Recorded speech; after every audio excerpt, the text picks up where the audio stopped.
Ritrovato nella notte il corpo di Carlo Panizzo, il bimbo di 6 anni scomparso in mare a Cavallino Treporti, ore di ricerche, poi la fine delle speranze. Lumini, una maglietta sugli scogli a pochi passi dalla tragedia. La mamma del bimbo, rientrata a Roncade, il vicino di casa, racconta: mi ha detto dai un bacio a tua figlia. La ricostruzione della tragedia, il piccolo sfuggito al controllo della donna, minuti fatali per Carlo. La Procura di Venezia valuta se aprire un fascicolo di indagine e disporre un'autopsia a Cavallino. Stop agli eventi e supporto psicologico alla famiglia Roncade, lutto cittadino nel giorno dei funerali.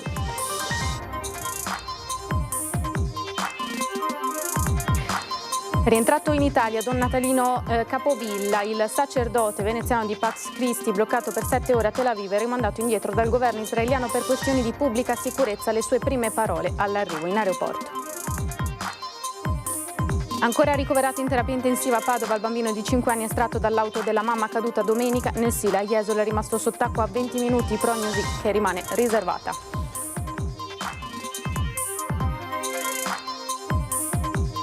Un uomo di 34 anni di origine albanese è stato soccorso mentre stava annegando nella piscina di un albergo. Sembrava essersi ripreso, ma è deceduto poche ore dopo il ricovero.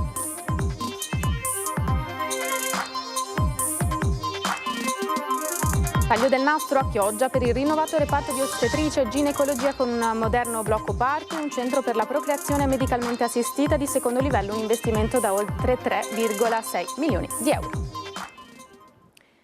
Buonasera, bentrovate e bentrovati, edizione di Venezia dei nostri telegiornali. Cominciamo subito purtroppo con la cronaca che arriva da Cavallino, perché la speranza si è spenta nella notte quando il piccolo Carlo Panizzo di 6 anni, scomparso ieri pomeriggio nelle acque di Cavallino, è stato ritrovato senza vita nel fondale.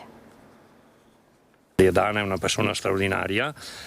Quello che è successo, secondo me, lei ancora non si rende conto, purtroppo. Tanto è vero che io sono appena diventato papà e mi ha detto dai un bacino alla tua bambina, dunque è una persona straordinaria. Mamma Dana Calarus è rientrata a casa a Roncade in mattinata dopo un pomeriggio e una nottata di attesa, angoscia e infine lo strazio più profondo, quello per la perdita del figlioletto Carlo Panizzo, 6 anni, con cui era andata a trascorrere una giornata di svago in spiaggia a Capasquali al Cavallino. La mamma in riva, il bambino che giocava vicino agli scogli, improvvisamente la donna non l'ha visto più. Le grida, i bagnanti che si sono tuffati, la catena umana, la macchina dei soccorsi. Il corpo del piccolo, scomparso in mare, è stato rinvenuto sul fondale poco prima delle 3 del mattino. La mamma, una 49enne di origini polacche, dipendente dell'azienda di ristorazione Ottavian, è stata ospitata nel vicino camping e affiancata da una psicologa.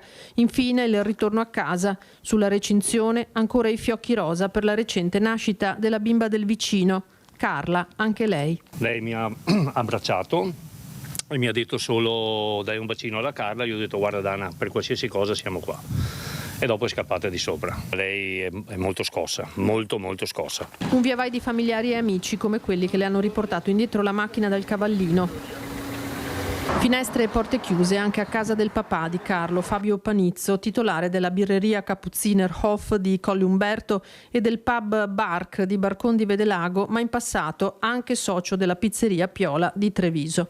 La coppia ha un altro figlio di pochi anni, più grande del fratellino, per la cui morte ora la Procura della Repubblica di Venezia dovrà decidere se aprire un fascicolo. Il caso è in mano al sostituto procuratore Federica Baccaglini, che attende la documentazione delle indagini svolte dalla Capitaneria di Porto. A quel punto deciderà se procedere con l'inchiesta e disporre eventualmente l'autopsia sul corpo del piccolo, inchiesta in cui rischierebbe a quel punto di venire iscritta nel registro degli indagati anche la mamma del bambino.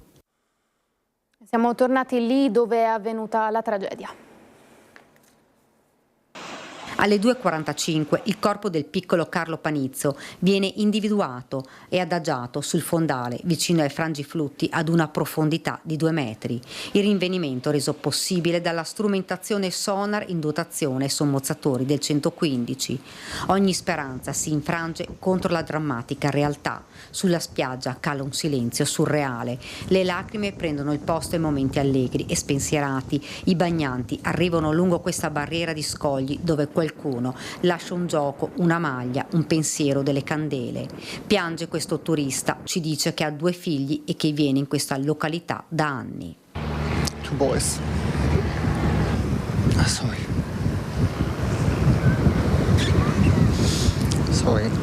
Lui, assieme a tanti altri bagnanti, si è tuffato alla ricerca del piccolo. Una tragedia iniziata intorno alle 16. Carlo era in acqua, stava giocando, poi in un attimo non è tornato in superficie. Momenti drammatici a cui hanno assistito numerosi turisti. La mamma era sulla riva, lei... Sì, era sulla riva la mamma, è successo in un attimo, ecco. Quando abbiamo visto sbrazzare sono andati tutti, il soccorso è stato immediato, ecco, quello sì. Da locale si sono precipitati in acqua anche degli avventori. Un gruppo di ragazzi è corso fuori e si è tuffato. Poi la catena umana dei bagnanti nel mare insieme per cercare Carlo. Ce lo racconta il bagnino che ha chiesto aiuto anche ai turisti. Io ho sollecitato in più lingue ai clienti di tenerci per mano, cominciando io per primo, e siamo andati più avanti fino dove possibile, chiedendo ai bambini di non farlo perché l'acqua era comunque mossa, molto agitata. La gente ha risposto subito. All'istante, e dopo, nonostante io fossi andato a fare comunque a sostenere altri aspetti, diciamo, del soccorso, hanno continuato a farlo in maniera autonoma. In quel momento nella zona c'era bandiera rossa. C'è la bandiera rossa perché era appena calato il vento di Bora, il vento da nord e da nord-est, e il vento stava calmandosi, ma la corrente era comunque molto forte e c'era risacca perché stava calando la marea, quindi c'era molta onda vicino agli scogli e molta risacca, quindi molto risucchio che continuava a portare le persone, o comunque in questo caso anche il sottoscritto o gli altri cercando il bambino verso il largo. Cosa può essere accaduto al bambino? Sappiamo che faceva dei tuffi.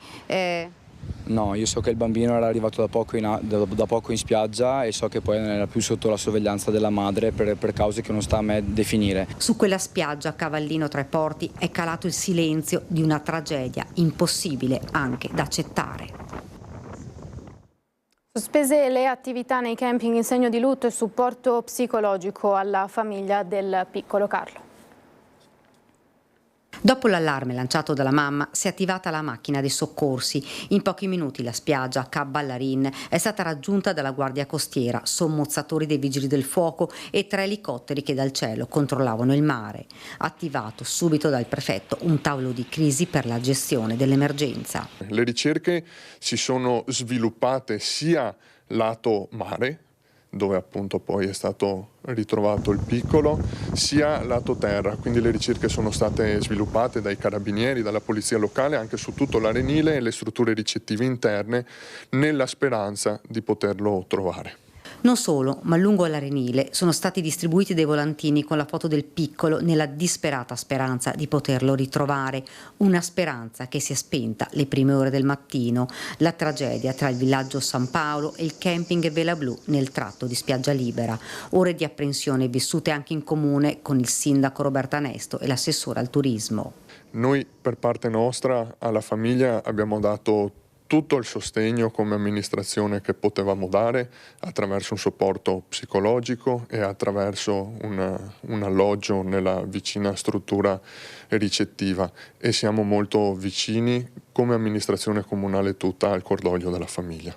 Nel camping della zona i turisti, dopo la notizia del ritrovamento del piccolo Carlo, si sono chiusi in un silenzio colmo di dolore. Noi come mondo dei campeggi, dei villaggi di Cavallino Tre Porti siamo assolutamente vicini alla famiglia. Oggi le strutture, quelle proprio vicino all'area interessata, hanno sospeso tutte le attività musicali, di intrattenimento lungo l'arenile, proprio in segno di rispetto nei confronti della famiglia e del bambino. Lungo la strada troviamo un ragazzo, Tommaso, che conosce la famiglia del piccolo, ci racconta di Carlo. Fantastico, era veramente un amore di persona. Sapere che in questo momento non c'è più è una grande mancanza per tutti quanti, penso. Il dolore è grande, ci dice, e non ci sono parole per descriverlo. Torniamo a Tessera, perché dopo 7 ore è stato di blocco all'aeroporto di Tel Aviv. Don Nandino Capovilla, espulso da Israele, è atterrato stamane a Venezia. Non bisogna tacere, non bisogna permettere che continui questo genocidio, questo massacro. Dobbiamo trovare tutti i modi, come hanno fatto adesso gli amici, per denunciarlo, e questo costa quel che costa.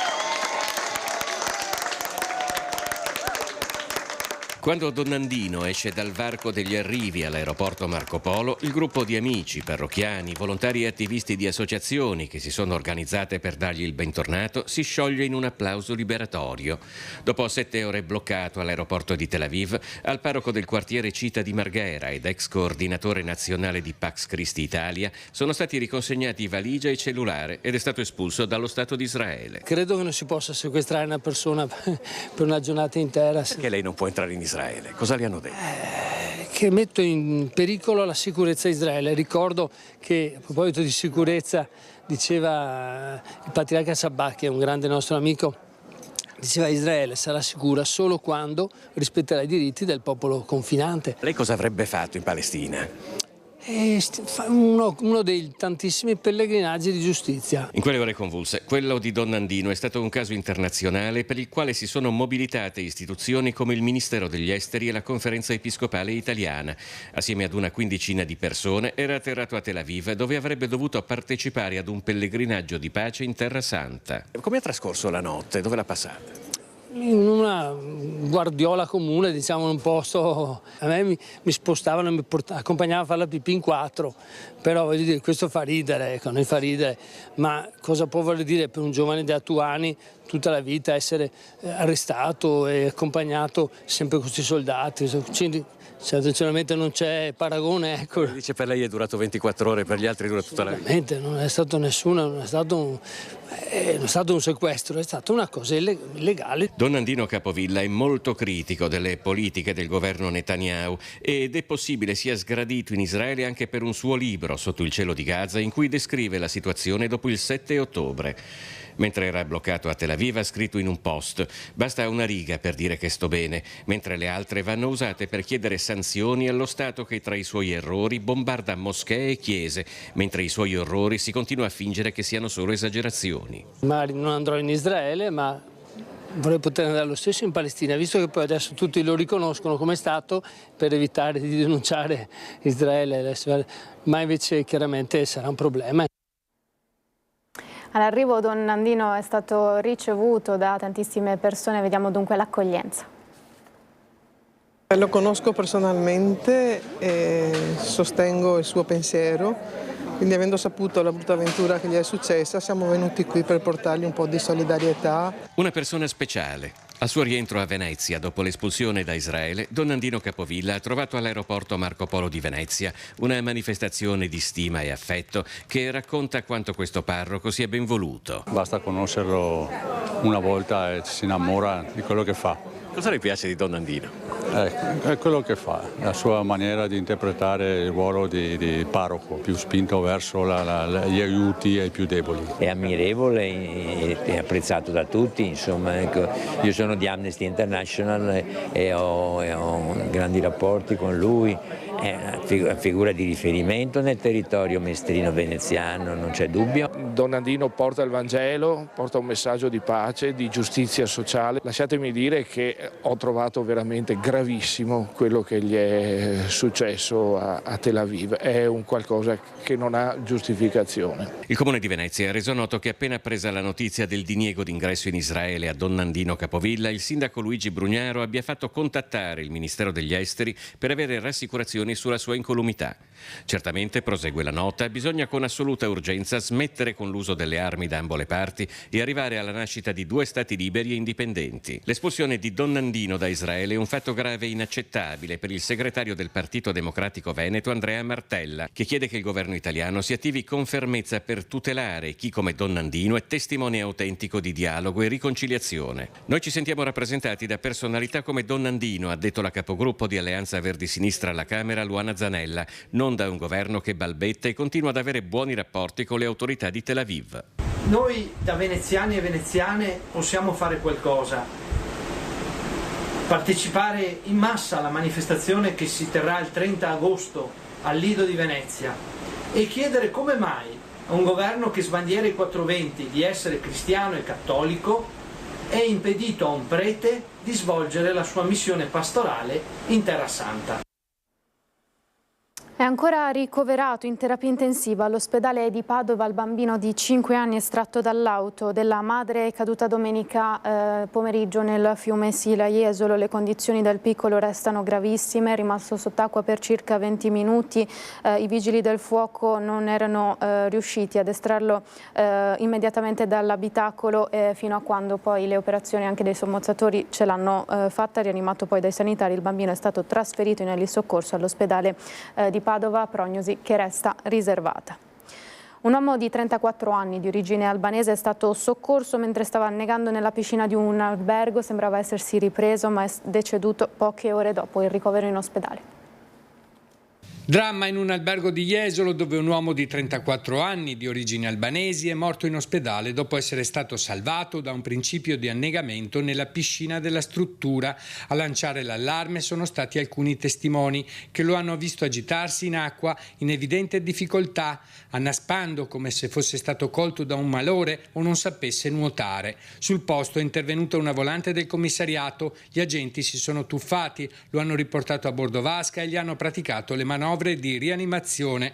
Dopo alcuni minuti il cuore ha ripreso a battere e l'uomo, inizialmente incosciente, ha cominciato lentamente a riprendersi. Una volta stabilizzato è stato trasportato d'urgenza all'ospedale di San Donà di Piave, dove è stato preso in carico dai medici. Sembrava fuori pericolo, ma durante la notte le sue condizioni si sono aggravate improvvisamente. Nonostante l'intervento del personale sanitario, il 34enne è morto poche ore dopo il ricovero. L'uomo non risultava tra gli ospiti registrati né tra i dipendenti dell'hotel. Sono in corso accertamenti per chiarire come sia riuscito a entrare e cosa lo abbia spinto a immergersi in piscina, forse senza saper nuotare. Secondo le prime ipotesi, il 34enne potrebbe essere stato sotto l'effetto di alcol o sostanze stupefacenti, elementi che potrebbero aver causato il malore. La Procura di Venezia ha aperto un'inchiesta per fare piena luce sulla vicenda. Le indagini sono affidate al commissariato di Jesolo.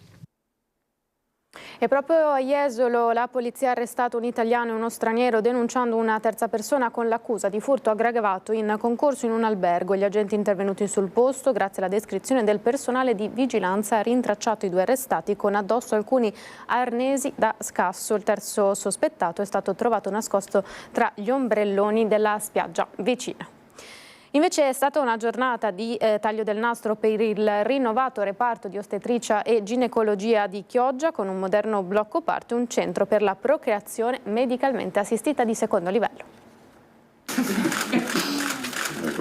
Bene.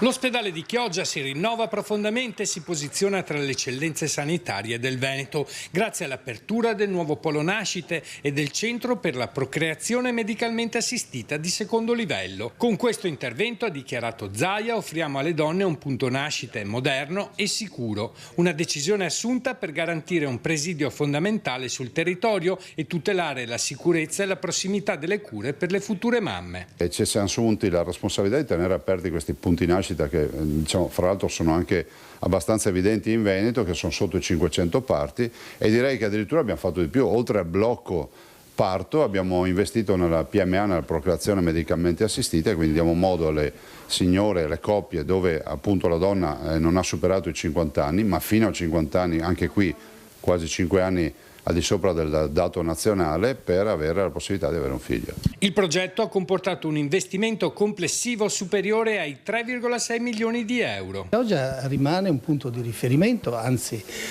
Chioggia per quanto riguarda la PMA diventa un hub aziendale, quindi è un bel risultato.